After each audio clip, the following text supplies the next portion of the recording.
Yo, what's poppin', everybody? It's your boy Jojo, and we are back with a brand new reaction video. And I know it's been a week, but this is a Wednesday reaction video, so toodles. Not playing, but we are reacting to. Let me size this down. We're reacting to how every famous dictator died. Now, obviously, if you guys don't know what a dictator is, it's a leader. And if you don't know what that is, at that point, just give up because you're not intelligent. So without further ado, let's go. Hitler. When Soviet tanks rumbled through the streets of Berlin in late April 1945, Adolf Hitler knew his empire had crumbled. The man who once commanded millions was now trapped underground like a rat. Hitler spent his final days in a concrete bunker beneath the Reich Chancellery, surrounded by a shrinking circle of loyalists who watched their Führer deteriorate before their eyes. On April 29th, he married his longtime companion Eva Braun in a bizarre midnight ceremony. The next day, April 30th, 1945, Hitler said his final goodbyes. Around 3:30 in the afternoon, he and Eva retreated to their private quarters. What happened next was confirmed by those who found them. Hitler had bitten into a cyanide capsule and shot himself in the head simultaneously. Eva... Oh, okay. When they said cyanide capsule, I was like, didn't he get shot in the head? But yeah, he did. And Adolf Hitler was one of the worst dictators of history. I think he's the worst dude ever. But nah, that's crazy. And you guys would probably learn this if I have a younger audience. You guys will probably learn this in school. But yeah, that's how Adolf Hitler died beside him. And I didn't think he was married, by the way. I had no idea he was married. Who honestly would marry him? To be so for real, who would honestly marry him? Because nobody would.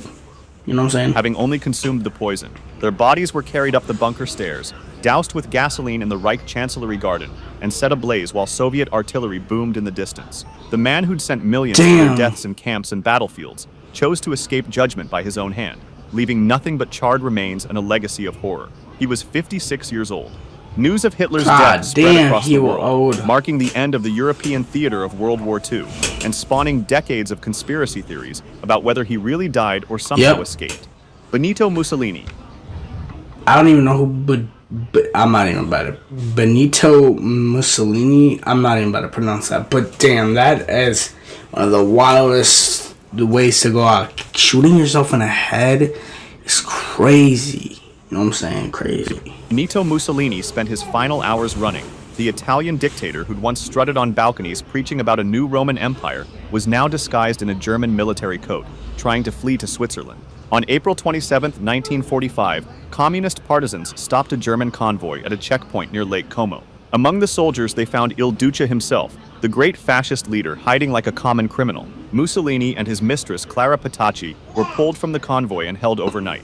The next day, April 28th, a partisan leader named Walter Audicio arrived with orders to execute them. Accounts vary on the exact details, but what's certain is this: Mussolini and Petacci were taken to a villa gate in the small village of Giulino di Mezzegra and shot with a submachine gun. The partisans loaded the bodies into a van and...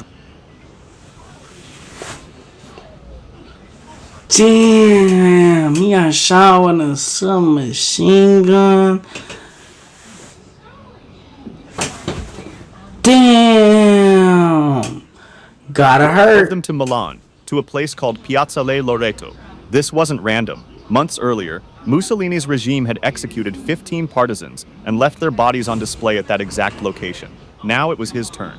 When the truck arrived at dawn on April 29th, Mussolini, Petacci, and several other executed fascist officials were dumped on the ground. A crowd gathered quickly, and things got ugly fast. People kicked the corpses, spat on them, fired at them again. One woman reportedly fired 5 more times into Mussolini's body, once for each of her dead sons. Then came the finale. The bodies were hung upside down from the roof of a gas station. The crowd went wild, cheering and celebrating beneath the corpses. News of Mussolini's brutal death flashed across the world, signaling the definitive collapse of fascist Italy and marking a Damn, I guess he was a horrible guy. I guess I've never heard of this guy, this dictator, but I guess he was like a horrible guy because damn, that ought to suck for you, bud. You got shot and kicked and spat on.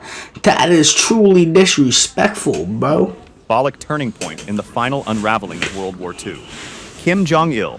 Kim Jong-il ruled North Korea for 17 years with an iron grip, maintaining one of the most isolated and oppressive regimes on Earth. He cultivated a personality cult so extreme that Now state this propaganda guy, claimed he this could guy, control the no, weather this guy, no. and didn't need to use the bathroom.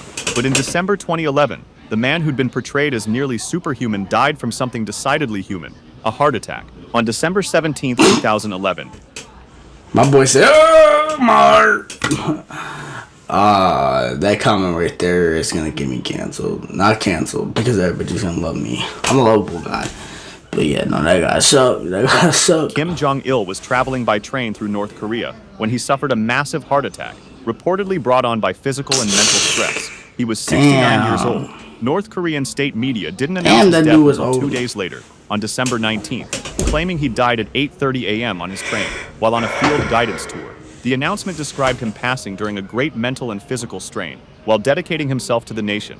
Official reports said he'd been suffering from diabetes and heart disease for years, though the regime had hidden this from the public. When the news finally broke, North Korea... Of course they would hide that because they don't want people to know that that's what happened to their leader. So of course you're going to hide that. Television showed anchor Ri Chun-hee dressed in black, weeping as she announced the dear leader's passing. State media broadcast footage of citizens collapsing in theatrical grief, wailing in the streets and bowing before his portraits. Whether the grief was genuine or performed out of fear, the spectacle was surreal. Kim Jong-il's body was embalmed and placed on display in a glass coffin at the Kumsusan Palace of the Sun in Pyongyang, lying in state alongside his father Kim Il-sung. Unlike many dictators who met violent ends, Kim Jong-il died of natural causes, never facing justice for the starvation, imprisonment, and execution of countless North Koreans. He passed power seamlessly to his son, Kim Jong-un, ensuring the dynasty continued. Joseph Stalin. Joseph Stalin ruled through terror for nearly 3 decades. I don't know who this guy but in is the either. end, that same terror might have killed him. On the night of March 1st, 1953, Stalin hosted one of his infamous late-night dinners at his dacha near Moscow. He drank heavily with his inner circle of Soviet officials, the same men who lived in constant fear of purges and midnight arrests. Around 4 a.m., Stalin dismissed everyone and retired to his private quarters. Then something happened. Hours passed. Stalin always summoned his guards and staff by mid-morning, but March 2nd came and went with silence from his room. Here's where it gets darkest. His guards and household staff knew something was wrong, but they were absolutely terrified to enter without being called. Stalin had cultivated such a climate of fear that his own people were too scared to check if he was alive. By the time someone finally worked up the courage to peek inside that evening, they found the 74-year-old dictator lying on the floor in a puddle of his own urine.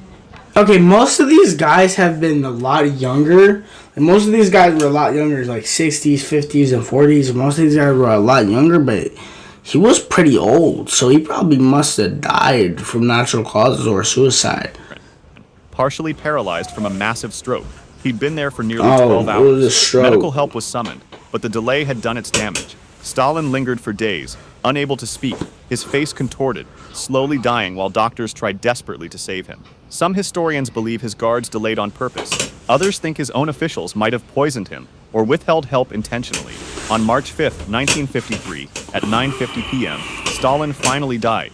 The announcement triggered mass public mourning across the Soviet Union, but privately, many breathed sighs of relief as his reign came to an end. Rafael Trujillo ruled the Dominican Republic like his personal kingdom for 31 brutal years, ordering assassinations, tortures, and disappearances with casual cruelty. But on the night of May 30th, 1961, the hunter became the hunted. Trujillo was being driven on a highway outside Santo Domingo when several cars suddenly blocked his route. A group of Dominican conspirators, many of them military officers who'd once served under him, emerged with weapons. They'd been planning this for months, with quiet support from the CIA, who wanted Trujillo gone. The 69-year-old dictator's car was riddled with bullets. Some accounts say Trujillo tried to fight back, pulling out his own pistol and firing at his attackers before being shot multiple times. Within minutes, El Jefe, the chief, was dead on the side of the road, his body torn apart by gunfire. The conspirators loaded his corpse into one of their cars and drove away, unsure what to do next. Trujillo's body ended up stored in the trunk of a car for hours while the assassins debated their next move.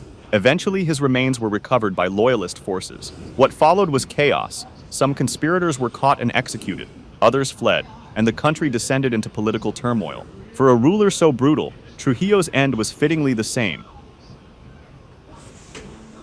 You ever hear a siren nearby and wish you knew no what one was happening? cares. I found this seriously useful app called Crime Rate. No one cares, buddy. The same. Nikole Ceausescu. That's gonna be it for you guys because I know you guys don't like long videos. Let me make this bigger. What happened to my camera? Hold on. Alright, there we go. I don't know what happened to my camera, but I love you guys so much. Thank you guys for watching. But anyways, peace out. Bye!